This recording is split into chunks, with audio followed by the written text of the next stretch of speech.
ناظرین، عمران خان صاحب نے وزیراعظم بنتے 7 قوم سے جو پہلا خطاب کیا تھا، میں اس کی کچھ ہائی لائٹس آپ کو دکھانا چاہتا ہوں. آپ دیکھیں کیا خان صاحب اپنی باتوں پہ قائم رہے ہیں. 524 ملازم ہیں. میں ایک تو پرائم منسٹر ہاؤس میں نے آپ کو بتایا میں نہیں رہا 2 ملازم رکھوں گا، 2 گاڑیاں رکھوں گا.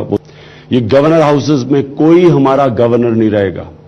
پرائم منسٹر ہاؤس کا میری جو سوچ ہے وہ میں آپ کو بتا دوں کہ ایک اعلیٰ قسم کی یونیورسٹی بنائیں گے کہ جب ایک ملک کا سربراہ پیسے مانگتا ہے تو سارے ملک کی عزت چلی جاتی ہے.